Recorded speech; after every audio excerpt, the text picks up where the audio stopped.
Selamat pagi Bu Intan. Selamat pagi Pak Putra. Apa kabar Pak Putra? Alhamdulillah sehat. Bu Intan sehat?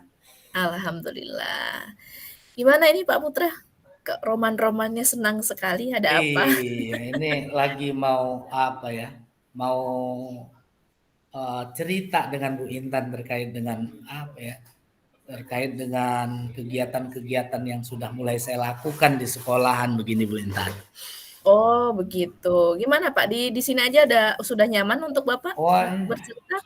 insya Allah cukup Nyaman ya cukup Pak ya? nyaman di sini Oke. ya. Jadi eh, Iya. Jadi gimana Pak Putra? Kira-kira dalam percakapan kita nih, dalam obrolan kita nih, kira-kira tujuannya apa sih yang ingin Bapak capai gitu? Maksudnya apa yang ingin Bapak ceritakan, kemudian yang ingin Bapak capai itu, yang Bapak ingin dapatkan dari obrolan kita ini apa Pak? jadi tadi kalau Bu Intan ngelihat saya lagi seneng itu ya agak ini memang kemarin kan saya ketika cerita sebelumnya dengan Bu Intan, Ya, terkait dengan kenakalan-kenakalan atau pola-polanya anak didik saya begitu Bu Intan. Ya, oke. alhamdulillah seiring berjalannya hari ini ada beberapa hal dari bahan obrolan kita kemarin sudah saya lakukan. Saya melihat ada progres yang bagus. Hanya memang mungkin saya perlu mengeksplor begitu Bu Intan apa yang harus saya lakukan sehingga nanti apa yang menjadi harapan saya siswa saya bisa tertib terus berkurangnya tingkat tindakan-tindakan apa yang tidak Disiplinnya. disiplin lah begitu Bu Mhm, Intan mhm. dan siswa nyaman di sekolahan begitu Bu Intan itu yang poin pentingnya yang mau kita obrolin hari ini. Oke, baik. Jadi dari yang saya tangkap nih dari Pak Putra, bahwa Pak Putra sebenarnya sudah menjalankan ya, kita obrolan kemarin sudah perlahan menjalankan nih rencana aksinya. Hanya saja Pak Putra ingin lebih memaksimalkan, lebih mengeksplor eh, Pak Putra sebagai bertanggung jawab sebagai wakil kesiswaan ya. Jadi Iya, berhadapan langsung dengan siswa bahkan wali murid ya sering sekali ya Pak ya. Jadi ada iya. keinginan untuk anak bisa lebih tertib, kemudian lebih disiplin dengan tata tertib sekolah ataupun peraturan sekolah, serta lebih nyaman gitu ya Pak ya di sekolah gitu ya. Betul, Bu, Terus betul, betul, betul. Iya, jadi kemarin hasil obrolan kemarin ada beberapa anak yang terkait dengan tindakan yang tidak disiplin, seperti nggak masuk begitu, terus laporan mm, dari wali kelas itu juga tidak mengerjakan tugas. Saya sudah coba apa ya komunikasi dengan wali kelas, kemudian komunikasi dengan orang tua. Ya ternyata apa ya Bu Intan ya, laporan-laporan dari orang-orang tua ini ketika anak izin sakit berturut-turut 3 hari sakit kemudian alpa setelah itu setelah kita cek kita hadirkan orang tua ternyata anak ini orang tua taunya berangkat sekolah Bu Intan oke, tetapi hanya nggak nyampe di sekolahan begitu. iya iya iya. Hmm, Jadi ada sebuah sandiwara kecil gitu ya yang dilakukan murid gitu ya. iya jadi Karena ini betul, betul sekali Pak. Jadi Pak Putra karena ada di SMK gitu ya. Jadi mungkin level psikologi, kepandaiannya itu pasti berbeda dengan SD dan SMP gitu ya Pak ya. iya iya. Iya. Jadi menurut Pak Putra nih dari hasil seperti tadi butuh komunikasi, kemudian seperti ada laporan orang tua bahwa anaknya ini sekolah terus ternyata di sekolah tidak sampai gitu. Kira-kira bagaimana nih Pak Putra dan tim di sekolah rekan-rekannya untuk menyelesaikan itu yang sudah dilakukan bagaimana supaya itu Jadi tidak terjadi? ter- ngelihat kondisi yang begituan, oh kita harus ini punya berstrategi terkait dengan ini. Maka kata saya dengan wali kelas, oh berarti kita tidak bisa memakai pola yang lama begitu. Kalau pola yang lama kirim surat, yang penting lengkap tanda tangan orang tua di ACC kan begitu. Nah dengan kejadian-kejadian begini tidak menutup kemungkinan pikir saya ada banyak siswa juga yang melakukan hal yang sama. Maka saya dengan tim saya sebisa mungkin kita mengantisipasi. Apa yang saya lakukan, saya berkoordinasi dengan teman-teman wali kelas, kata saya, ketika terkait dengan izin regulasinya, orang tua harus telepon. Kemudian telepon dengan ini nomor pribadi, bukan nomor orang lain, atau ini kita sudah data. Memang Bu Intan di sini kan belum semua orang tua kami hadirkan. Waktu saya melaksanakan kegiatan kelas parenting kemarin juga, ya tingkat partisipasinya orang tua itu baru di angka 50%. Artinya ada 50% yang belum terdata oleh kami. Memang di awal tahun pelajaran waktu itu kita pernah mendata itu nomor telepon orang tua. Tapi banyak yang sudah nggak aktif lagi sekarang. Nah, dengan kondisi-kondisi itu, ya saya sih sudah ngobrol, sepertinya bagus ini. Sepertinya bagus kalau misalnya orang tua ini 5 orang dihadirkan setiap hari mungkin di sekolahan untuk menjalin komunikasi dengan wali kelas, dengan pihak sekolah, begitu Bu Intan. Wah, sudah banyak ini sebenarnya yang dilakukan oleh Pak Putra dan rekan-rekannya ya untuk meminimalisir hal-hal yang memang kurang kondusif untuk sekolahnya. Pak Putra, tadi saya sih mendengar bahwa Pak Putra dan teman-teman ini udah mulai atur strategi, lagi pakai pola yang lama, pakai pola yang baru, seperti misalkan ada anak yang izin tidak masuk sekolah itu orang tuanya harus menelpon langsung dari nomornya gitu ya Pak ya. Dan tadi sempat dilaksanakan sosialisasi parenting itu sudah baik gitu Pak sebenarnya. Bagaimana dengan diharapkannya disiplin positif itu Pak? Jadi disiplin positif yang muncul di sekolahan Bapak untuk saat ini, kalau di skala itu Pak dari 1 sampai 10 itu berapa? Jadi kalau untuk penerapan disiplin positif, karena kita sudah sudah menjalankan itu, insya Allah di angka 7 mungkin Bu. Jadi kita sudah menyentuh angka 7 karena memang belum maksimal kita melakukan ini. Pertama kendalanya ketika orang tua kita komunikasikan untuk hadir di sekolah, banyak orang tua yang mungkin dengan pekerjaannya, terus tuntutan ekonomi juga tidak bisa meluangkan waktu untuk ke sekolahan. Ini yang jadi kendala saya dengan tim untuk memaksimalkan komunikasi dengan orang tua ini. Sementara kalau kami juga harus jemput bola ke sekolahan, pertama ke rumah orang tua, ini juga pertama ya waktu kami terbatas. Yang kedua ada kekhawatiran juga ketika saya melakukan ini, nanti ada siswa atau orang tua yang merasa terbebani. Kenapa sampai didatangi, berarti kami ini bermasalah. Itu yang selama ini saya jaga. Nah, saya sih berharap bisa meningkatkan di angka, ya namanya kesiswaan, berharap betul semua siswanya tertib kan begitu. Mungkin meningkat di angka 8 atau 9 begitu, Bu Intan. Wah, itu target yang luar biasa itu Pak. Mudah-mudahan Bapak dengan rekan-rekan di sekolah bisa meningkatkan di angka itu gitu ya Pak ya. Jadi kira-kira dari misalkan tadi ada tentang disiplin positif, bahwa sebenarnya itu budaya positif yang harusnya dimunculkan di sekolah gitu. Apakah kira-kira sekolah Pak Putra akan melaksanakan sosialisasi disiplin positif dengan mengajak khususnya wali murid gitu ya, dan murid itu sendiri, apakah kira-kira itu akan dilaksanakan gitu Pak? Baik, kalau terkait ini saya akan selalu bahasanya akan memulai sesuatu dari hal yang kecil begitu.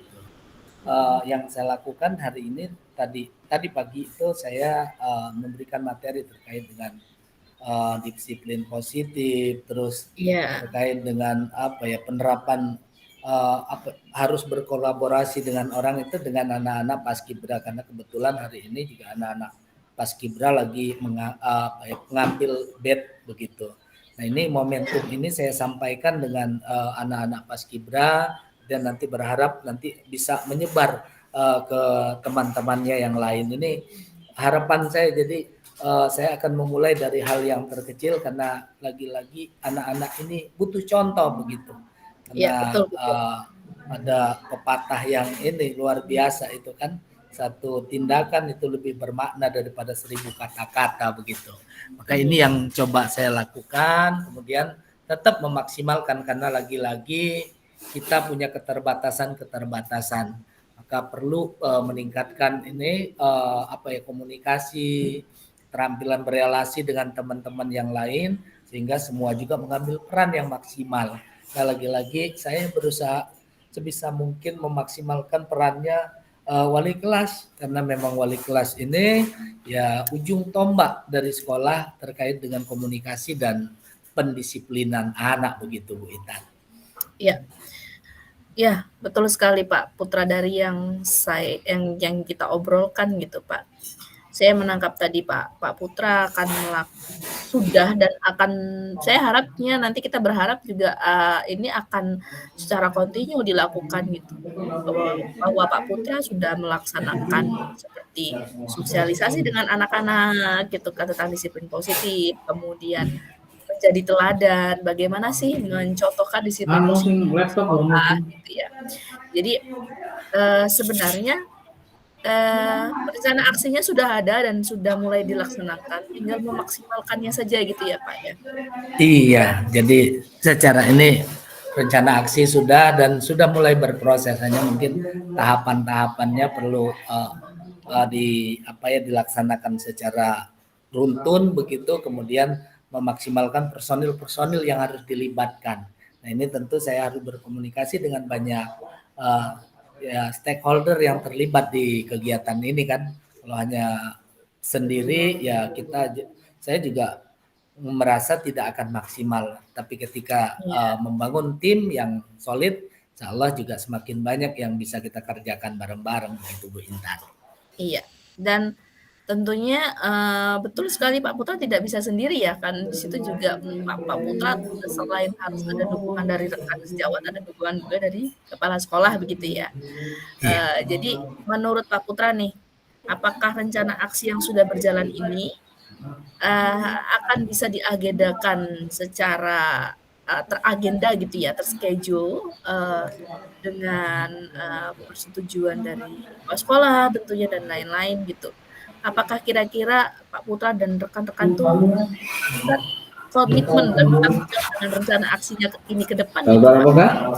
Baik, terkait dengan kegiatan ini saya sudah coba komunikasi dengan kepala sekolah dan alhamdulillah tanggapan beliau positif. Kalau besok hari Senin dengan hari Selasa besok kami akan kumpul seluruh ASN begitu mau menyusun program-program terkait dengan penguatan-penguatan yang perlu dilakukan di sekolah yang terkait dengan penguatan literasi, penguatan numerasi dan penguatan karakter ini yang harapannya bisa dilaksanakan. Kenapa? Karena di Bakja saya kemarin Bu Intan bagaimana meningkatkan menanamkan disiplin positif melalui penerapan budaya literasi dan ternyata gayung bersambut ini kepala sekolah juga akan melakukan hal yang sama dan saya saat ini sedang mempersiapkan untuk kegiatan itu. Insya Allah nanti mohon doanya Bu Intan kami bisa melaksanakan kegiatan itu dan bisa menciptakan budaya-budaya positif di sekolahan kami begitu Bu Intan. Amin. Wah ini keren banget ini rencana proyeknya ini Pak Putra. Jadi sebenarnya Pak Putra sudah dapat solusinya sendiri nih sebenarnya. Tinggal bagaimana Pak Putra tetap continue dengan rekan-rekan punya komitmen gitu. Jadi selalu bertahap melakukannya supaya lama-kelamaan disiplin positif itu benar-benar membudaya di sekolahan Bapak gitu ya. Dengan harapan Pak Putra tadi bahwa Pak Putra akan ingin dengan rekan-rekan itu skalanya naik gitu ya, bertahap gitu ya Pak ya, karena betul, karena kalau langsung tiba-tiba naik gitu kayaknya nggak susah gitu ya Pak ya. Jadi harapan kita dari Pak Putra tadi solusinya sudah dapat, mudah-mudahan setelah ini aksinya dilakukan dan kemudian sama-sama nih dengan teman-teman dan kepala sekolah bertanggung jawab di situ. Gitu ya. Siap. Oke. Siap, terima kasih Bu Intan. Dan sudah apa ya? Jadi partner ngobrol saya pagi ini mudah-mudahan dari obrolan kita ini bisa kembali saya urai jadi rencana-rencana aksi berikutnya. Terima Iya. kasih Bu Intan. Iya, sama-sama Pak Putra, sukses. Baik Pak Putra, dari kegiatan coaching kita hari ini, bagaimana nih perasaan Pak Putra setelah menjadi coachee? Gitu. Silakan Pak Putra. Baik, terkait dengan kegiatan coaching kita ketika saya jadi coaching itu pertama memang apa yang dibangun tadi dengan bahasa kita ya, bahasa kita penyambutan itu sudah ini kita welcome dengan kedatangan orang, ini jadi poin pertama ya, membangun keakraban begitu. Kemudian dengan pertanyaan-pertanyaan tadi ya saya bisa menyampaikan, kemudian ada pancingan-pancingan, pertanyaan-pertanyaan kunci. Jadi juga sebagai pemantik begitu saya bisa menyusun, terus bisa menginventaris apa nih hal-hal yang bisa saya lakukan dengan tim di sekolah begitu. Nah, yang kemudian yang jadi catatan dan ini jadi pembelajaran saya ketika jadi coachee ini bagaimana kita sebagai coach itu menyiapkan dua telinga sepenuhnya untuk mendengarkan orang lain kan begitu. Dan ini Ya, betul. yang saya pelajari dari Bu Intan begitu ketika kita menyiapkan dua telinga dan seluruh seluruh potensi yang ada di kita itu untuk mendengarkan orang, maka kita bisa memberikan penyelesaian masalah. Kenapa? Karena dengan mimik kita, dengan semua pembawaan kita menjadi pendengar yang baik, memberikan penguatan-penguatan itu dengan sendirinya teman-teman yang kita ajakin ngobrol juga akan mengeksplor potensi-potensi yang dia miliki. Gitu Bu Intan. Iya, betul sekali, Pak. Sebenarnya saya belajar dari Pak Putra sih, bagaimana menjadi pendengar yang baik gitu. Bukan pembicara yang baik saja, sebenarnya kemampuan kita, salah satu kemampuan yang benar-benar harus diasah itu adalah mendengar yang baik. Gitu. Jadi bagaimana kita seperti ini menahan berbicara, kemudian dengan sejenak harus mendengarkan dan menangkap pembicaraan dari lawan bicara. Itu adalah salah satu skill yang memang harus kita punya, apalagi jadi coach ya Pak Putra ya. Iya.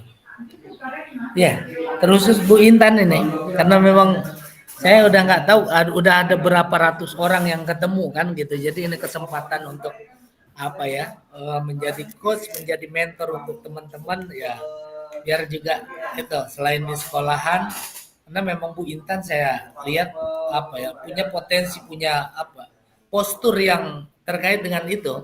Postur itu artinya teman-teman juga sudah welcome teman-teman di sekolah karena memang di luaran sana banyak yang sudah memberikan tepuk tangan dengan Bu Intan kan gitu. Artinya wah Pak Putra lebih ini. Untuk menjadi coach itu teman-teman insya Allah sudah membuka diri begitu. Amin, amin. Kembali lagi dengan Pak Putra. Pak Putra juga potensinya, kalau saya lihat potensinya malah sudah harusnya kompetensi kepala sekolah ini Pak Putra.